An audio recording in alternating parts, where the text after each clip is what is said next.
In Florida, there was a man who wasn't exactly blessed in the looks department, so he hired a beautiful female coworker to pretend to be his girlfriend and go home with him for the holidays. His father met the woman alone on the balcony, wrote out a check for $5 million and said to her, "I hope you'll leave my son." At that moment, the man burst in, tore the check into pieces, and shouted, "I'm marrying her no matter what." Then he grabbed the woman and ran out of the villa with her. The beautiful coworker was deeply moved. After they got married, the two of them lived in a rental apartment. On their daughter's third birthday, the wife finally could not hold it in anymore and asked, "Don't you think it looks kind of unfilial that we haven't gone to visit your father for this long?" The man said in a low voice, "Honey, let me tell you the truth. My parents have actually been gone for a long time. That villa was rented, and that old man was someone I paid to act the part. Back then, with what I had going for me, if I hadn't used a little strategy, there's no way I would have found a wife." Later on, the man wanted to start a business and open a shop. He saw a storefront in a pretty good location that was up for rent, and suddenly an idea hit him. He picked up a brick, smashed one of the shop's windows, and left a note saying that he had accidentally broken it and asking the landlord to contact him so he could pay for the damage. The very next day, the landlord contacted him, and just like that, he successfully skipped the agent and signed the lease directly with the landlord. Since the man had no experience running a shop, he wasn't sure what type of business would do best there. So he hung up a sign in the store saying it was still for rent. As a result, lots of people called to ask about the place. Pretending to be the landlord, he asked every potential renter one by one what kind of business they planned to open.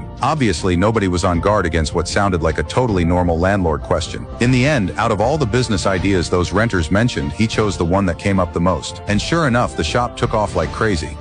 Just a few days after opening, the man discovered that the head chef had been stealing ingredients from the kitchen. He wanted to deal with him on the spot, but the chef was extremely skilled. If he replaced him too suddenly, it would definitely affect the restaurant's dishes and taste. Installing security cameras in the kitchen would not have cost much either, but it would have made the chef feel like he was being targeted right from the start. So after thinking it over, the man came up with a plan. A few days later, he invited the head chef into his office, politely poured him a cup of tea, and handed him a gift bag. Inside the bag were good tea, good liquor, and some health supplements. Then he said to the chef, "Charles, you've been with this place a long time. A couple of days ago, some employees reported that you were stealing ingredients from the back kitchen. I said, no way, that can't be true. I figured Charles is definitely not that kind of person. If something like that happened, then your family must be going through some kind of hard time. So I prepared a little something for you here, and there's also $3,000 to help you through the emergency." After hearing that, the head chef was overwhelmed with shame and felt deeply grateful toward the man. That is why truly skilled people handle things in a way that leaves no holes, with layers hidden underneath everything they do. The most powerful thing in this world is not money, and it is not power either. It is a way of thinking. People love to say that success comes only from hard work. Reality is not that simple. A person can be hardworking, educated, and kind, and still end up ignored, suppressed, used, falsely accused, or even completely played by others.